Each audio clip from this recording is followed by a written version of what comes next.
ব্যবসা করতে কয় টাকা লাগে? অনেকে এই ধরনের প্রশ্ন করেন, অনেকে ব্যবসা শুরু করতে চান। তখন এই কথাটা বা এই চিন্তা আসাটা খুবই স্বাভাবিক। তো আজকে আমি আপনাদেরকে জানাবো যে আমি কয় টাকা দিয়ে ব্যবসা শুরু করেছিলাম। আমি প্রায় দীর্ঘ ১০ বছর ধরে ব্যবসা করছি। এবং অনেকগুলো ব্যবসা শুরু করেছি, বেশিরভাগই ফেল হয়েছে। এখন ২-১ টা রানিং আছে।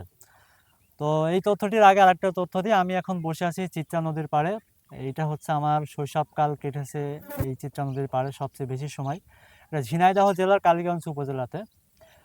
তো মূল ব্যাপার হচ্ছে ব্যবসা শুরু করতে আসলে একেকজনের একেক রকম টাকা লাগতে পারে। কিন্তু আমি শুরু করেছিলাম ৳০ দিয়ে। আপনারা অনেকেই অনেক গল্প শুনেছেন, রূপকথার গল্প থেকে হোক, বাস্তব গল্প থেকে হোক, যে ৳০ বা শূন্য পুঁজিতে ব্যবসা করে কোটিপতি হয়েছে। আমি আসলে সেই শূন্য থেকে শুরু করা মানুষ, যদিও এখনো কোটিপতি হতে পারিনি। তবে আমি শুরু করেছিলাম যেইভাবে সেটা হচ্ছে যে আমার আ এক ভাই ছিল মাজেদুল নামে, আপনারা অনেকে চেনেন।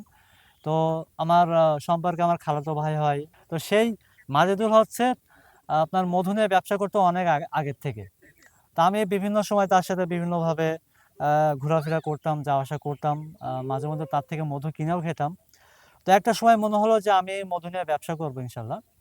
তো সেই চিন্তা আসার পর থেকে তার থেকে আমি ১ম এ মধু বাকিতে কিনলাম। কারণ ওই সময় কিন্তু আমার পকেটে কোনো টাকা ছিল না ইনভেস্ট করার মতো।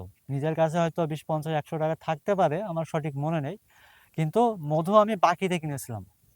১-২ কেজি মধু বাকিতে কিনে সেই মধুটা বিক্রি করে এরপরে যেটা মানে যে মাজেদুল থেকে যে মধুটা বাকিতে কিনতাম সেই টাকা পরিশোধ করতাম, আর কিছু লাভ থাকতো সেটা নিজের কাছে রেখে দিতাম। ওই ১-২ কেজি মধু বাকিতে কেনা থেকে শুরু করে কিন্তু আজকে পর্যন্ত আমি প্রায় ১০ বছর ধরে ব্যবসা করছি, আলহামদুলিল্লাহ। এবং এখনো পর্যন্ত আমার ব্যবসায় কিন্তু ৳১ ইনভেস্ট করা লাগেনি। আমার পরিবার থেকে কিন্তু আমি ব্যবসা করার জন্য ৳১ নিইনি আজকে পর্যন্ত। তবে ব্যবসা করতে গেলেও টাকার প্রয়োজন আছে। সেটা কখনো হয়তো বন্ধুদের কাছ থেকে হাওলাত করেছি, কখনো যারা আমার সাপ্লায়ার, বিশেষ করে মাজেদুল সহ বিভিন্ন সাপ্লায়ার আছে, তাদের থেকে মাল বাকিতে কিনেছি। এভাবেই কিন্তু কিনা-বেচা করতে, করতে বিভিন্ন বন্ধুদের থেকে ইনভেস্টমেন্ট নিতে, নিতে তাদেরকে আবার পরিশোধ করতাম। এভাবেই কিন্তু আমি ৳০ থেকে শুরু করে ব্যবসা করে আজকে পর্যন্ত প্রায় ১০ বছর ধরে ব্যবসা করছি।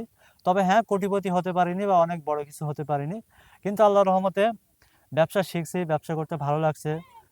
অল্প কয়েকজন মানুষের কর্মসংস্থান হয়েছে আমার কোম্পানিতে, এটা ভালো লাগে। এবং সবচেয়ে বড় কথা হচ্ছে আমি ১০০% হালাল টাকা ইনকাম করতে পারি। আমার জানা মতে আমার কোম্পানিতে ৳১ কোনো হারাম টাকা নেই। সেই জায়গা থেকে একটা মানসিক প্রশান্তি আসে। এই কারণে ব্যবসা শুরু করতে আসলে যদি আপনি বলেন আপনার কয় টাকা লাগবে, সেটা আপনাকে চিন্তা করে বের করতে হবে। আর আপনার স্কিল কতটুকু আছে, আপনি কোন প্রোডাক্ট নিয়ে কিভাবে শুরু করবেন, সেটা কিন্তু আপনাকেই আসলে সিদ্ধান্ত নিতে হবে গবেষণা করে, আপনার মতো করে।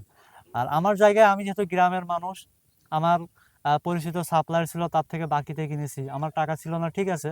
কিন্তু আমার অনলাইনে কিন্তু মার্কেটিং, সেলস, আ তারপরে ওয়েবসাইট বানানো, গ্রাফিক্স ডিজাইন বিভিন্ন ধরনের স্কিল ছিল। তো সব মিলায় কিন্তু আমি আমার ওই স্কিলগুলো কাজে লাগিয়ে কিন্তু খুব সহজেই অনলাইনে একটা ভালো ব্যবসা দাঁড় করাতে পেরেছি। যেটা হয়তো সবার পক্ষে সম্ভব না। এজন্য ব্যবসা কয় টাকা লাগবে সেটা আপনাকে চিন্তা করতে হবে। আর আমার মনে হয় ব্যবসার শুরুটা করতে হবে একদম ছোট করে।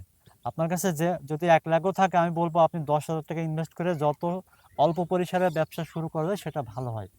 আমি যেমন একদম শূন্য থেকে শুরু করে আজকে এ পর্যন্ত আসছি আলহামদুলিল্লাহ। সবাইকে শূন্য থেকে আসতে হবে এটা জরুরি না। তবে যার যতটুকু টাকা আছে বা যেই পরিমাণ ইনভেস্টমেন্ট করতে চান, আমি বলব খুব অল্প করে শুরুটা করে শেখেন। ব্যবসা শেখার জিনিস, একবারে ইনভেস্টমেন্ট করলে লস হলে সব টাকাই লস হয়ে যাবে। এজন্য অল্প করে ইনভেস্ট করে শিখতে, শিখতে আপনি একটা ভালো পর্যায়ে যাবেন ইনশাআল্লাহ।